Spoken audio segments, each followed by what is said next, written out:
Hello दोस्तों, आप सभी का स्वागत है इसके टेक्निकल क्लासेस में। तो चलो दोस्तों, आज बात करेंगे TG2 न्यू एक्सेप्टेड क्वेश्चन 2023 और आज का जो कि चैप्टर है यानी कि alternative current and polyphase system. Alternative current and polyphase system के सभी MCQ को करेंगे जो इस बार TG2 में पूछा जाएगा। तो आप लोग वीडियो में इन तक जरूर बने रहिएगा। साथ ही साथ नए हैं तो चैनल को सब्सक्राइब कर दीजिए, वीडियो को जरूर शेयर कर दीजिएगा अपने दोस्तों तक। तो चलिए दोस्तों, आज का सबसे पहला प्रश्न से स्टार्ट करते हैं। उससे पहले प्लीज़ अगर आप लोग नए हैं तो चैनल को जरूर सब्सक्राइब कर लीजिएगा, वीडियो को जरूर शेयर कर दीजिए और डिस्क्रिप्शन में आप लोग को यानी कि व्हाट्सअप ग्रुप का, इंस्टाग्राम का, टेलीग्राम का सभी का लिंक आप लोगों को यानी कि मिल जाएगा। आप लोग उसको फॉलो कर सकते हैं, बारी बारी से सभी पे नोटिफिकेशन मिलता रहेगा।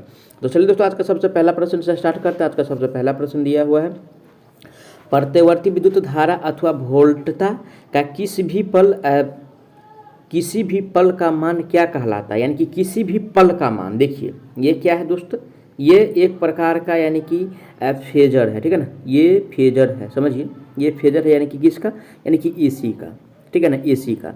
और किसी भी पल कह रहा है। और दोस्तों यानी कि किसी भी पल को जो कहेंगे यानी कि तत्कालिक मान कहेंगे। जैसे कि यहाँ यहाँ या यहाँ या यहाँ, इसको क्या कहेंगे, यानी कि तत्कालिक मान कहेंगे, ठीक है ना।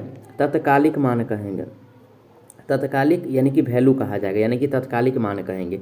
ए में कह रहा शिखर मान नहीं होगा, इसको कहेंगे यानी कि तत्कालिक मान, जो कि ऑप्शन नंबर यानी कि बी में दिया हुआ है। राइट आंसर की बात किया जाए ऑप्शन नंबर यानी कि बी सही हो जाएगा, ठीक है ना, बी सही हो जाएगा।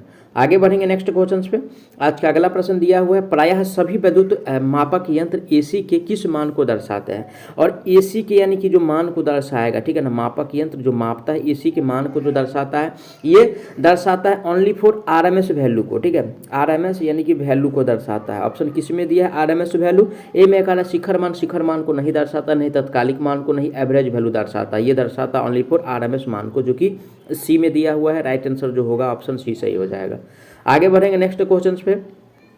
नेक्स्ट क्वेश्चन दिया हुआ है, गणनाओं आदि में AC का कौन सा मान प्रयोग किया जाता है। यानी कि गणनाओं में कह रहा है, किस में कह रहा है, यानी कि गणनाओं में कह रहा है। और गणनाओं में दोस्तों यानी कि जो प्रयोग किया जाता है, ठीक है ना, AC का कौन सा मान प्रयोग किया जाता है। तो गणनाओं में दोस्तों जो प्रयोग करते हैं औसत मान प्रयोग करते हैं। क्या प्रयोग करते हैं, यानी कि औसत मान प्रयोग करते हैं, ठीक है ना, औसत मान प्रयोग करते हैं। ऑप्शन किस में दिया, औसत मान। ए में कह रहा है औसत मान, तो राइट आंसर जो होगा दोस्तों गणनाओं में औसत मान, ऑप्शन ए इसका सही हो जाएगा। जबकि बी में दिया है तत्कालिक मान, तत्कालिक मान नहीं होगा, नहीं शिखर मान होता है, नहीं RMS मान होता है। आगे बढ़ेंगे आज का अगला प्रश्न पे। आज का अगला प्रश्न दिया है, प्रतिवर्ती राशि में RMS मान तथा औसत मान के अनुपात को क्या कहते हैं। यानी कि RMS मान, ठीक है, RMS मान तथा यानी कि औसत मान, ठीक है, RMS मान तथा यानी कि औसत मान के अनुपात को, यानी कि RMS मान तथा एवरेज वैल्यू के अनुपात को क्या कहेंगे। तो दोस्तों यानी कि इसको जो कहा जाता है, ठीक है ना, इसको कहेंगे फॉर्म फैक्टर। क्या कहेंगे, फॉर्म फैक्टर कहते हैं, ठीक है ना। ऑप्शन किस में दिया है, पिक फैक्टर नहीं होगा, नहीं क्रेस्ट फैक्टर होगा, नहीं पावर फैक्टर होगा, ठीक है ना, फॉर्म फैक्टर होगा, जो कि ऑप्शन नंबर C में दिया हुआ है। राइट आंसर ऑप्शन C सही हो जाएगा। आगे बढ़ेंगे नेक्स्ट क्वेश्चन पे। नेक्स्ट क्वेश्चन से, अगर दो प्रतिवर्ती राशि के बीच का अंतर 90 है, ठीक है ना, ये क्या कह रहा है, यानी कि 90 डिग्री का एंगल बना रहा है, वो तो क्या कहलाएगा, ठीक है। अगर 90 डिग्री का एंगल बना रहा है, ठीक है ना, तो दोस्तों यानी कि इसको क्वाड्रेचर कहेंगे, ठीक है। क्या कहेंगे, क्वाड्रेचर कहेंगे, ठीक है, क्वाड्रेचर कहेंगे। ऑप्शन किस में दिया, ए में कह रहा है यानी कि एंटी फेज। एंटी फेज नहीं होगा, नहीं इन फेज होगा, ठीक है ना। क्वाड्रेचर जो दिया है ऑप्शन बी में दिया है। राइट आंसर बी सही हो जाएगा। आगे बढ़ेंगे नेक्स्ट क्वेश्चन पे। आज का अगला प्रश्न जो दिया हुआ है, वह प्रतिवर्ती राशि जो दूसरी प्रतिवर्ती राशि की अपेक्षा बाद में अपने शिखर मान पर पहुँचे क्या कहलाता है। यानी कि बाद में कह रहा है। और दोस्तों यानी कि बाद में जो पहुँचेगा, यानी कि बाद में जो पहुँचता है, इस राशि को यानी कि लैगिंग राशि कहेंगे। क्या कहेंगे, यानी कि लैगिंग राशि कहेंगे, ठीक है ना, लैगिंग राशि कहा जाता है। ऑप्शन किस में दिया है, लैगिंग राशि। ऑप्शन नंबर ए में दिया है। राइट आंसर की बात किया जाए ऑप्शन नंबर ए सही हो जाएगा। जबकि बी में जो दिया हुआ है इनफेज राशि, इनफेज राशि नहीं होगा, यही लीडिंग राशि होता है। अगला प्रश्न आज का दिया है, शुद्ध प्रतिरोधी परिपथ में विद्युत धारा एवं वोल्टता, ठीक है, यानी कि विद्युत धारा एवं वोल्टता के बारे में बताना है। और दोस्तों यानी कि विद्युत धारा एवं वोल्टता जो होता है यानी कि इन फेज में होता है। किस में होता है, इन फेज रहती है, ठीक है ना, इन फेज रहती है, ठीक है, इन फेज रहती है। ऑप्शन किस में दिया हुआ है, इन फेज रहना, ऑप्शन नंबर C में दिया हुआ है। करेक्ट आंसर जो होगा ऑप्शन C सही हो जाएगा। चलिए नेक्स्ट क्वेश्चन पे। अगला प्रश्न आज का दिया है, श्रेणी क्रम में इंडक्टर्स का समतुल्य क्या है। यानी कि इंडक्टर्स का पूछ रहा है, किसका, इंडक्टर्स का। और दोस्तों यानी कि श्रेणी क्रम में जो इंडक्टर होता है, ठीक है ना, और उसका जो फार्मूला होता है यानी कि LT बराबर होता है L1 प्लस यानी कि L2 और प्लस यानी कि L3 और डैश जो है यानी कि डैट LN तक यानी कि इन्फिनिटी तक होता है, जो कि ऑप्शन नंबर ए में दिया हुआ है, ठीक है ना। राइट आंसर ऑप्शन ए सही हो जाएगा। जबकि बी में दिया है यानी कि LT बराबर 1 बट्टा वाला, ये जो है यानी कि पैरेलल का फॉर्म में होता है। आगे बढ़ेंगे।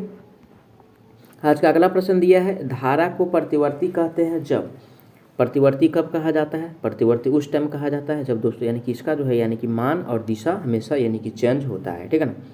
धारा का माप जो है समय के साथ बदलता है। बी में कह रहा है धारा का माप और दिशा समय के साथ बदलता है। सी में कह रहा है पूरे समय में धारा का माप समान रहता है। समान तो नहीं रहता है। डी में कह रहा है धारा की दिशा समय के साथ बदलती है। देखिए दोस्तों यानी कि इसमें माप भी होता है, वो भी बदलता है, ठीक है ना। धारा की दिशा भी बदलता है और मान भी बदलता है, यानी कि दोनों जो बदलता है तो प्रतिवर्ती कहलाता है, ठीक है ना। ऑप्शन नंबर यानी कि इसका बी सही हो जाएगा, क्योंकि बी में दिया है धारा व माप दिया हुआ है, ठीक है ना, वह दिशा समय पर बदलती रहती है। करेक्ट आंसर इसका बी सही हो जाएगा। आगे बढ़ते हैं नेक्स्ट क्वेश्चन पे। नेक्स्ट क्वेश्चन दिया है धारा को DC कहा जाता है। धारा को कब DC कहा जाता है? ठीक है, धारा को DC उस टाइम कहा जाता है जब दोस्तों यानी कि इसका जो है यानी कि माप समय के साथ यानी कि समान रहता है ना। ऑप्शन पढ़ेंगे। ए में कह रहा है धारा की दिशा समय के साथ बदलती है, तो बदलने वाला तो नहीं होगा। के साथ बदलती है, बदलने वाला नहीं होगा, नहीं परिवर्तित वाला होगा। ये जो दिया है ऑप्शन नंबर डी में कह रहा है माप समय के साथ समान ही रहता है। राइट आंसर डी सही हो जाएगा। चलिए आगे बढ़ते हैं अगला प्रश्न पे। आज का अगला प्रश्न दिया हुआ है, हमारे देश में AC उत्पन्न करने के लिए सामान्यतः आवृत्ति डैश होती है। हमारे देश का मतलब इंडिया है ना। और इंडिया में जो दोस्तों अगर इंडिया की बात किया जाए फ्रीक्वेंसी का, ठीक है ना, इंडिया की अगर फ्रीक्वेंसी की बात किया जाए तो 50 हर्ज है। वहीं पे अगर अमेरिका का पूछता है ना, अमेरिका का पूछता तो वहाँ पे यानी कि 60 हर्ज होता है। ध्यान रखिएगा, क्वेश्चन पूछा जाता है बराबर इस प्रकार का क्वेश्चन आपको देखने को मिलेगा, है ना, कोई भी एग्जाम में। आगे बढ़ेंगे नेक्स्ट क्वेश्चन पे। आज का अगला प्रश्न दिया हुआ है, मशीन की आवृत्ति डैश निर्भर करती है। तो दोस्तों यानी कि मशीन का जो आवृत्ति निर्भर करता है, ठीक है ना, ये डिपेंड करता है आपको यानी कि ध्रुव के जोड़ पर, जो कि ऑप्शन नंबर ए में दिया है। राइट आंसर जो होगा ऑप्शन ए सही हो जाएगा। चलिए आगे बढ़ते हैं। नेक्स्ट क्वेश्चन दिया हुआ है, वोल्टेज व धारा के बीच का कोण, ठीक है, यानी कि वोल्टेज व धारा के यानी कि बीच का कोण जो होगा दोस्तों, और उस कोण को, है ना, उस कोण को यानी कि फेज अंतर कहते हैं। क्या कहते हैं? फेज अंतर कहते हैं। ऑप्शन नंबर किस में दिया है? ऑप्शन नंबर डी में दिया है फेज अंतर। राइट आंसर जो होगा ऑप्शन डी सही हो जाएगा। फॉर्म गुणांक नहीं कहेंगे दोस्तों इसको, है ना, और नहीं लोड कोण कहेंगे, नहीं चरम गुणांक कहेंगे। आगे बढ़ेंगे नेक्स्ट क्वेश्चन पे। नेक्स्ट क्वेश्चन से वोल्टेज और धारा के बीच का कोण सेम ही क्वेश्चन से, तो इसको स्किप करके आगे बढ़ते हैं। यदि दो प्रतिवर्ती परिणामों के बीच कोण हो तो इस दो परिवर्ती परिमाणों को डैश में कहा जाता है। और दोस्तों यानी कि इसको जो कहा जाता है आउट ऑफ फेज कहेंगे। क्या कहेंगे? आउट ऑफ यानी कि फेज कहेंगे। ऑप्शन किस में दिया? Out of phase. Option number D में दिया है। राइट आंसर की बात किया जाए तो ऑप्शन डी सही हो जाएगा। चलिए आगे बढ़ते हैं। अगला प्रश्न आज का दिया है, RMS मान बटा औसत मान को क्या कहेंगे, ठीक है ना। RMS वैल्यू बटा यानी कि औसत मान, ठीक है ना, औसत मान को जो कहेंगे दोस्तों, इसको कहा जाता है ना, इसको कहा जाता है यानी कि फॉर्म गुणांक, ठीक है ना। ऑप्शन किस में दिया है? ऑप्शन नंबर डी में दिया है। राइट आंसर की बात किया जाए ऑप्शन डी सही हो जाएगा। आगे बढ़ेंगे नेक्स्ट क्वेश्चन पे। नेक्स्ट क्वेश्चन से अधिकतम मान बटा RMS मान को क्या कहेंगे? तो अधिकतम मान बटा RMS मान को यानी कि चरम मान गुणांक कहा जाता है। क्या कहा जाता है? चरम गुणांक कहा जाता है। ऑप्शन किस में दिया है? ऑप्शन नंबर ए में दिया है चरम गुणांक। राइट आंसर जो होगा ऑप्शन ए सही हो जाएगा। जबकि बी में दिया है यानी कि फॉर्म गुणांक नहीं कहेंगे, नहीं उपभोग कहेंगे। अगला प्रश्न दिया है, यदि औसत मान ज्ञात हो तो RMS मान डैश से ज्ञात होता है। और दोस्तों यानी कि RMS मान यानी कि ज्ञात करने के लिए RMS मान ज्ञात करने के लिए 1.11 गुना में यानी कि औसत मान से अगर गुना कर दीजिएगा तो यानी कि RMS मान निकल जाएगा, जो कि ऑप्शन डी में दिया है। राइट आंसर ऑप्शन इसका डी सही हो जाएगा। आगे बढ़ेंगे नेक्स्ट क्वेश्चन पे। नेक्स्ट क्वेश्चन से दिया है, यदि चक्र का अधिकतम मान ज्ञात हो तो औसत मान डैश से ज्ञात होता है, ठीक है, यानी कि औसत मान ज्ञात करने के लिए, ठीक है ना, औसत मान ज्ञात करने के लिए दोस्तों यानी कि मल्टीप्लाई जो करना होगा 0.606 ई मैक्स से मल्टीप्लाई करना होगा तब औसत मान निकल जाएगा। ए में कह रहा है 0.70 ई मैक्स, 0.7 ई मैक्स से नहीं 0.606 ई मैक्स से अगर मल्टीप्लाई करेंगे तो यानी कि औसत मान जो है निकल जाएगा, जो कि ऑप्शन नंबर बी में दिया है। राइट आंसर बी सही हो जाएगा। आगे बढ़ेंगे नेक्स्ट क्वेश्चन पे। आज का नेक्स्ट क्वेश्चन से दिया है, यदि चक्र का अधिकतम मान ज्ञात हो तो आरएमएस मान, अगर अधिकतम मान ज्ञात हो तो या आरएमएस मान के लिए, है ना, आरएमएस मान के लिए दोस्तों जो मल्टीप्लाई किया जाएगा 0.707 ई मैक्स से करेंगे। ऑप्शन पढ़ेंगे, ए में करें कि तत्कालिक मान से 0.707 तत्कालिक मान से नहीं, और नहीं 0.606 तत्कालिक मान से, ओनली फॉर 0.707 ई मैक्स मान से, जो कि ऑप्शन नंबर सी में दिया हुआ है। ठीक है ना, करेक्ट आंसर सी सही हो जाएगा।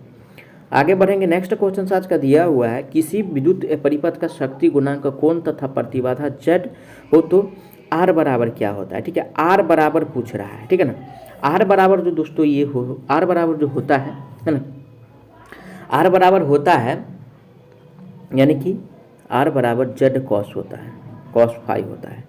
ठीक है, और कॉस फाइव बराबर अगर देखा जाए तो आर बटा जेड होता है, तो यहाँ से आर निकाल लीजिए, है ना, क्या हो जाएगा, कॉस जेड कॉस बराबर आर, तो सेम होता है, ये पावर फैक्टर का फॉर्मूला है, यानी कि कॉस फाइव बराबर आर बटा जेड। ध्यान रखिएगा, ऑप्शन नंबर इसका यानी कि सी सही हो जाएगा। मैं आशा करता हूँ आप लोग सारा प्रश्न को अच्छा से समझे होंगे। अगर कोई भी प्रश्न में किसी प्रकार का डाउट है तो आप लोग उसके लिए कमेंट कीजिएगा, आपको जवाब बहुत जल्द मिलने वाला है। तो चलिए मिलते हैं नेक्स्ट पार्ट में अल्टरनेटिव करंट का, तब तक के लिए जय हिंद।